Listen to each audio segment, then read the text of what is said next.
Assalomu alaykum. Video darslarimizni yana davom ettiramiz. Kriptografiya fani bo'yicha. Xo'p, bugun asimetrik shifrlash algoritmlarini qanday qurilishi, matematik asosi nimalarga bog'liqligi, bir tomonlama funksiya nima ekanligi va hozirgi kunda asimetrik shifrlash asosini qayerlarda ishlatilishi haqida gaplashamiz. Xo'p. Biz avvalgi darslarimizda ham gaplashganmiz, ya'ni kriptografiyada shifrlash, ya'ni ma'lumotlarni maxfiyligini ta'minlash uchun ishlatiladigan usullar ikkita turga ajratiladi, ya'ni simmetrik va asimetrik deb gaplashganmiz. Ya'ni simmetrik shifrlashda kalit yagona bo'ladi, ya'ni shifrlashda ishlatilgan kalit va shu bilan ochiladi. Asimetrik shifrlashda esa shaxsiy, ya'ni public kalit deymiz, ya'ni shaxsiy kalitlar bilan kechirasiz, private kalit deymiz. Shaxsiy kalitlar bilan ma'lumot, shifrlangan ma'lumot ochiladi. Ochiq kalitlar bilan esa ma'lumotlar shifrlanadi. Shunisi bilan demak simmetrik shifrlash kriptografiyadan farq qiladi. Endi ochiq kalitlarni, public kalitni hamma bilishi mumkin. Ya'ni xohlagan odamga ko'rsatish mumkin, ya'ni ochiq tarmoqdan uzatib yuborish mumkin, lekin maxfiy, ya'ni shaxsiy kalitlarni esa hech kim bilmasligi kerak. Sababi maxfiy kalit bilan shifrni ochish mumkin. Ochiq kalit bilan esa ma'lumotni shifrlash mumkin ekan. Xo'p, endi kriptografiyada o'sha ochiq kalitlarning asosiy tamoyillari quyidagilardan iborat. Ya'ni kalitlar doim juft bo'lib ishlatilar ekan, ya'ni yuqorida aytib o'tgan kalitlarimiz, ya'ni ochiq va shaxsiy kalitlar juftligi bilan ishlatiladi. Undan tashqari asimetrik kriptografiyada shifrlash oson bo'lishi kerak, ya'ni bir tomonlama funksiya bo'lishi kerak va uni orqaga qaytarish kalitsiz, ya'ni shaxsiy yopiq kalitsiz orqaga qaytarish qiyin bo'lishi kerak. Buning uchun matematikani quyidagi, ya'ni matematikada ishlatiladigan ba'zi bir funksiyalardan foydalanamiz. Mana masalan deylik, tub sonlarni ko'paytuvchilarga ajratish qiyinligidan foydalanamiz. Buni biz faktorizatsiya muammosi deb ataymiz. Bundan tashqari diskret logaritm muammosi deyiladi. Buni tushuntirib o'taman. Diskret logaritm muammosidan foydalanib o'sha bir tomonlama funksiyani yaratishimiz mumkin ekan. Bundan tashqari elliptik egri chiziqlar tenglamalaridan foydalanib ma'lumotlarni bir tomonlama funksiyaga aylantirish imkoniyati bor ekan. Xo'p. Endi ochiq kalitli shifrlash algoritmlari qayerlarda foydalaniladi?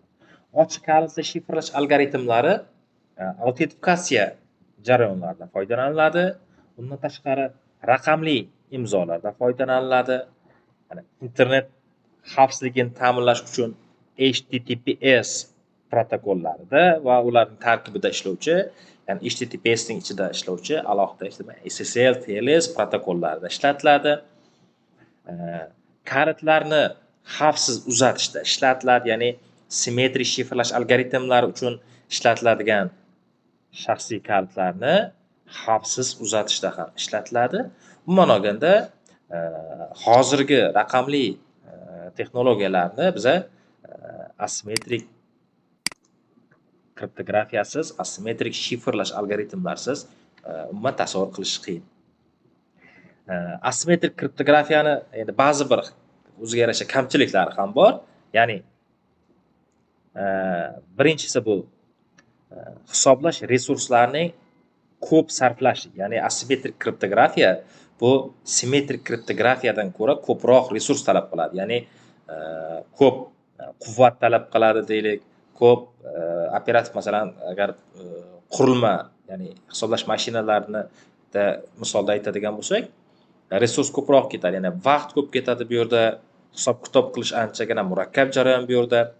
Shuning uchun har doim ham ma'lumotlarni to'liq shifrlash uchun biz asimetrik kriptografiyadan foydalanmaymiz. Deylik, katta hajmli ma'lumotlarni shifrlashda biz simmetrik shifrlash algoritmlaridan foydalanamiz va ularning kalitlarini xavfsiz uzatish uchun esa asimetrik kriptografiyadan foydalanamiz. Xo'p, bundan tashqari kelajakda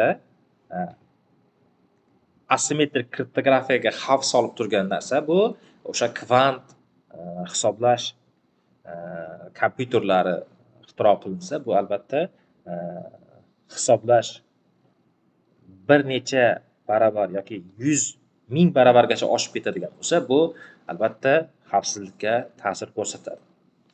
Bu endi hisoblash juda tez bo'lganligi uchun turli algoritmlar yordamida o'sha asimetrik kriptografiyani buzish ehtimollari bor.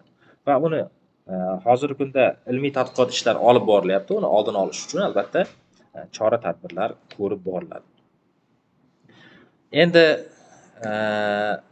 ochiq kalitli shifrlash algoritmlari amaliy qo'llanishi bu yerda yuqorida ham aytib o'tdik, internet xavfsizligi uchun dedik, elektron pochta xavfsizligi uchun, moliyaviy tranzaksiyalar uchun qo'llanilar ekan bu yerda, elektron hujjatlar, raqamli imzolar uchun, blokcheyn texnologiyasida qo'llanilar ekan. Xo'p, endi keyingi mavzumizga o'tamiz. Bu yerda ersa shifrlash algoritmlari keyingisida deylik Elgamal, Rabin yoki bo'lmasa kalitlarni taqsimlash uchun Diffie-Hellman algoritmlari bor. Biz bevosita bunga to'xtalmaymiz, chunki bunga alohida mavzu tayyorlaymiz. Biz hozir yana bu yerda ersa shifrlash algoritmida qo'llaniladigan matematikani yutuqlarini ko'rsatib beramiz. Undan tashqari o'sha Diffie-Hellmandan foydalaniladigan yoki Elgamal shifrlash algoritmlaridan foydalaniladigan o'sha diskret logaritm muammolarini va elliptik egri chiziqlar kriptografiyasini tushuntirishga harakat qilaman. Birinchisi, deylik, ersa shifrlash algoritmida qo'llaniladigan asosiy o'sha matematik muammo nimadan iborat? Ya'ni ersa shifrlash algoritmi haqida alohida mavzu qilamiz, lekin bu yerda asosiy qismini sizga tushuntirib o'tib ketaman. Ersa shifrlash algoritmida o'sha ikkita tub son tanlab olinar ekan. O'sha ikkita tub son, mana deylik, o'sha tanlab olingan tub sonlarni ko'paytmasidan umumiy n son hosil qilinadi va o'sha p va q degan tub sonlarimizni biz bilib, ularni biladigan bo'lsak, ya'ni shifrda ochish mumkin ekan. Xo'p, bu yerda nima asosiy muammo bor? Endi bu yerda bizda hozirgi kunda talab qilinayotgan, xavfsizlik uchun talab qilinayotgan n ning qiymati 2048 bitdan kam bo'lmasligi kerak ekan. Xo'p, 2048 bitni tasavvur qilish uchun 2048 bit deylik taxminan bu 1200 xonali son atrofida. 1200 xonali, ya'ni 1024 bitimiz 603, 604 xonali atrofida bo'lishi mumkin. 2048 bitimiz esa undan 2 barobar ko'p, ya'ni xonalar raqamlar. Ya'ni deylik, bu degani juda ham katta son. Bu shunaqa katta sonlardan foydalaniladi va o'sha shifrlashda mustahkamlikni ta'minlanar ekan. Endi xo'p, nima bo'ladi? Bu yerda p bilan q ni shunday katta sonlar tanlashimiz kerak ekanki, 600 xonali sonlar tanlagan paytimizda ulardan ko'paytmasidan umumiy n son hosil qilinar ekan. Bu n sonimiz ochiq kalit hisoblanadi. Undan tashqari, ya'ni ersada ishlatiladigan darajaga ko'taradigan qiymatlarimiz ham bor, ochiq kalitimiz ham bor. Ularga to'xtalib o'tirmaymiz. Endi nima muammo? Agar bu shifrni buzish uchun esa bizga p bilan q kerak ekan. Ya'ni p bilan q dan Euler funksiyasi topiladi. Euler funksiyasidan kalitlar ochiladi. P bilan q ni topish juda ham qiyin. Ya'ni siz bu n ni bilganingiz bilan p bilan q ni hisoblab ola olmaysiz. Sababi tub sonlarni, ikkita tub sonni ko'paytirishdan umumiy hosil bo'lgan natijadan faqatgina yagona yechim bo'ladi. Chunki bu ikkita tub son bo'lganligi uchun buning boshqa yechimlari yo'q. Agar murakkab son bo'lganda edi, ikkita murakkab sonni ko'paytmasidan umumiy n hosil qilinganda edi, uni yechimlari ko'p bo'lar edi. Ya'ni uni ko'paytuvchiga ajratish oson bo'lar edi. Hozir mana bu yerda esa yechimi yagona. Ya'ni tasavvur qiling, deylik 5 bilan 7 ni ko'paytirsangiz 35, sizga 35 degan qiymatni berib, uni ko'paytuvchilarga ajratib ber deydigan bo'lsa, 7 bilan 5 dan boshqa umuman variant yo'q. Agar 6 bilan 4 ni ko'paytirsak 24, sizga 24 sonini berib, uni tub ko'paytuvchilarga ajrating deydigan bo'lsa, 24 ni turli xil ko'paytuvchilarga ajratish mumkin. 2 bilan 12, 6 bilan 4, 8 bilan 3, umuman boshqa variantlar ko'p ekan. Shuning uchun bu yerda tub sonlar bo'lganligi uchun tub ko'paytuvchiga ajratish muammosi yoki faktorizatsiya muammosiga asoslangan algoritm hisoblanar ekan. Ya'ni ERSA shifrlash algoritmi faktorizatsiya muammosiga asoslangan algoritm hisoblanar ekan. Xo'p, ikkinchi kriptografiyada, o'sha asimetrik kriptografiyada qo'llaniladigan asosiy usul bu diskret logaritm muammosi. Endi hozir diskret logaritm muammosini topish uchun bu yerda darajaga qarab olamiz. Elliptik egri chiziq o'sha kriptografiya kechirasizlar. Xo'p, Elgamal o'sha diskret logaritm muammosi bor bu yerda. Xo'p, yana bor deylik. Diffie-Hellman'da ham diskret logaritm muammosi bor. Mana masalan Diffie-Hellman'ni ochamiz. Diffie-Hellman algoritmida qanaqa bo'ladi u diskret logaritm muammosi? Xo'p,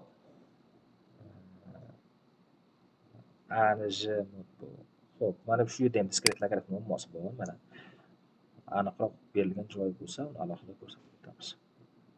Mana bu yerda diskret logaritm muammosi bor. Diskret logaritm muammosi shunday narsa ekanki, mana bu yerda deylik j qiymatni siz bilasiz, deylik p qiymatni bilganingiz bilan, agar siz mana bu darajaga ko'tarayotgan x darajani bilmasangiz, sizga o'sha qiymatni hisoblab biror bir natija bergan taqdirda ham x ni topish qiyin ekan. Ya'ni bu nima degani? Masalan, bu yerda p tub son bo'ladi, j ixtiyoriy son, x daraja ham ixtiyoriy son. Masalan deylik, j ni o'rniga deylik 3 tanladi. X darajani o'rniga 4 tanladi. Darajani o'rniga 4 tanladi. P ning o'rniga ixtiyoriy mana tub son bo'lsa 17 degan son tanladi. Endi sizga mana natijasi berilsin, 81 bo'lar ekan. Ya'ni j ni x daraja ko'tarsangiz, ya'ni j imiz 3 bo'ladigan bo'lsa, x imiz 4 bo'ladigan bo'lsa, darajasi ko'tarsak 81 bo'ladi. Agar 81 ni bo'ladigan bo'lsak 17 ga qoldiqdi. Xo'p. 17 ga qoldiqli bo'lsa, hisoblasak 13 bo'lar ekan. Xo'p, 13. Endi sizga natija sifatida 13 bilan mana j ning qiymatini 3 ni va p ni bergan taqdirda ham x ni hisoblash juda ham qiyin. Ya'ni x ni hisoblashingiz uchun ikki tarafini logaritmlab yuborish kerak bo'ladi. Ya'ni logaritm j asosga ko'ra logaritmlasangiz, shunda x pastga tushadi, x topish mumkin bo'ladi. X teng bo'lib qoladi. Shunda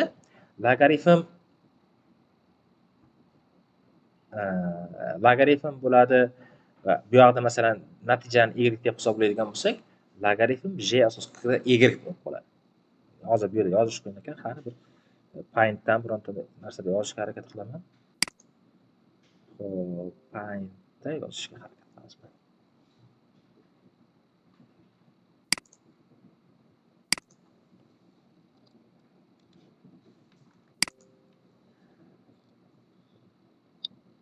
Mana deylik,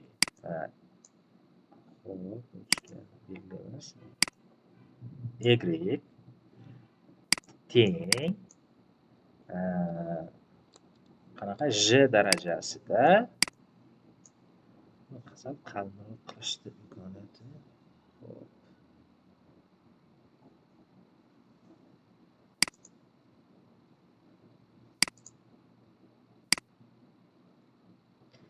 J darajasida x mod masalan p dedik. Bu yerda p tub son. J imiz ixtiyoriy son. J imiz ixtiyoriy son, faqat p dan kichkina bo'lgan son. Mana y imiz endi o'sha natijasini olyapmiz. Endi buni topish uchun o'zi masalan modni hisobga olmagan taqdirimizda ham buni ikki tarafini logaritmlab yuborsak, mana logaritm j asosga ko'ra deb hisoblasak, ya'ni bu yoqda x topmoqchiman, teng bo'ladi logaritm j asosga ko'ra j darajasida j darajasi x bo'lar ekan. Shunda j bilan j asos bilan argument bir xil bo'lgancha qisqarib ketadi-da. Bu yerda x ni topishimiz kerak bo'ladi. X ni topish kerak bo'ladi. Logaritm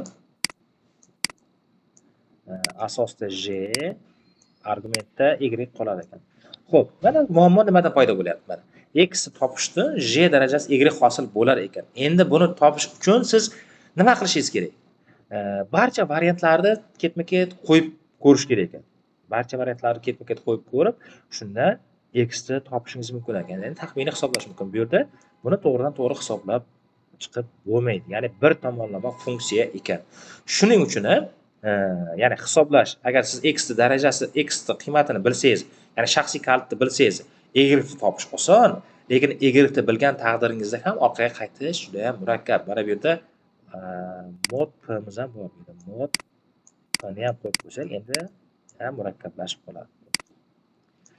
Agar p'miz 17 bo'ladigan bo'lsa, bunda demak 1 dan 16 gacha bo'lgan 16 ta variantdagi qiymatlar chiqib kelaveradi y ning qiymatlari.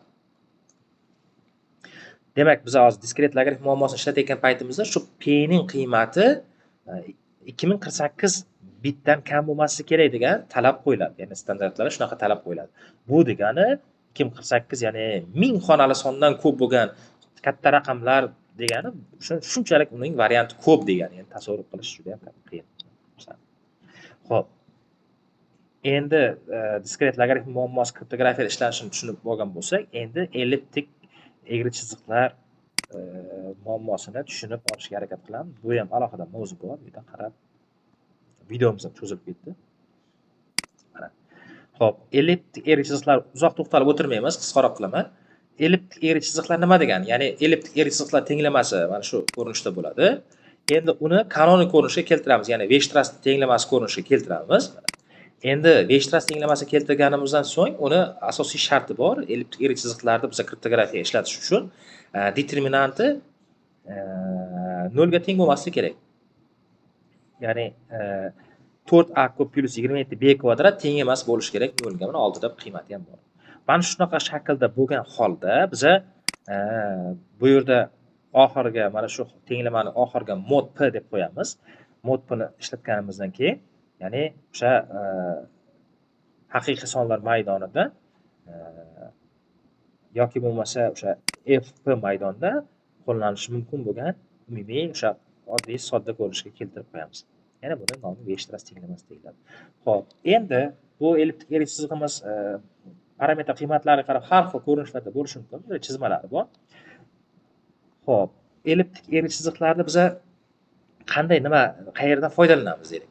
Agar tasavvur qiling, elliptik egri chiziqlardan biron bir nuqta olsak deylik, ikkita nuqta olsak, p bilan q degan nuqta olsak, u nuqtalarni qo'shish uchun agar har xil nuqta bo'ladigan bo'lsa, bu yerda formulani keltirganmiz. Ya'ni lambdani topamiz. Lambda teng bo'ladi o'sha ikkinchi y2 ikkinchi nuqta degani bu nuqtalar y2 y1 bu nuqtalar. Ya'ni koordinata o'qida x va y nuqtalar. O'sha y2 dan y1 ni ayirganimiz taqsim x2 dan x1 ni ayirganimizga teng bo'ladi. Va shundan x3 nuqtani topib olamiz. Bu yerda lambdani foydalanib va x3 nuqtadan so'ng y3 nuqtani topib olamiz. Ya'ni lambdani keltirib y3 nuqtani topib olar ekanmiz. Xo'p, bu bizga nimaga kerak? Agar bizda p bilan q teng bo'lsa-chi, ya'ni bir xil nuqtalarni qo'shish qanday bo'ladi? Bir xil nuqtalarni qo'shish yuqoridagi formulani sodda ko'rinishda, ya'ni soddalashtirgan holatda lambdani topish 3x1 ning kvadrati plus a taqsim 2y1 bo'ladi. Chunki nuqtalar bitta bo'ladi. Endi bir xilda, ya'ni ikkita nuqta bir xil bo'lgan holatni ko'ryapmiz. Chunki bu yerda x1 faqat bo'ladi, x2 bo'lmaydi bu yerda bir xil nuqta bo'lgani uchun. Va shu yerda keyingi nuqtani topib olish uchun lambda kvadratdan 2x1 ni ayirib tashlaganimizga teng bo'ladi. Va y3 ni ayirgan y3 topish uchun ham mana shu quyidagi formula bilan aniqlanar ekan. Xo'p, endi agar e, bizga deylik qandaydir ikkita nuqtani bir-biriga qo'shish berilgan bo'lsa va o'sha qo'shishlar bir necha marta bajarilgan bo'lsa, o'sha yuqoridagi formulamizdan uni ortga qaytarib bo'lmas ekan. Ya'ni orqaga to'g'ridan-to'g'ri qaytarish juda ham qiyin. Yoki bo'lmasa boshqacharoq aytamiz. Ya'ni e, u yerda biza kriptografiyada qo'shish deb aytmaymiz, u yerda ko'paytirish holatiga keltirib olamiz. Ya'ni bitta p nuqta berilgan bo'lsa, o'sha p nuqtani k ga ko'paytirsak, bizda k'miz bu shaxsiy kalitimiz bo'ladi. K ga ko'paytirish esa p ni k marta o'zini qo'shishdan hosil bo'lar ekan. Ya'ni buning natijasi. Shuning uchun ham buni orqaga qaytarish qiyin ekan, ya'ni. Xo'p. Masalan, 3p bo'ladigan bo'lsa, 3p'miz p'ni 3 marta o'zini qo'shgan bilan teng, oddiy ko'paytirish bilan topib bo'lmaydi. Xo'p, shu bilan darsimizni yakunlab qo'yamiz. Shu yerda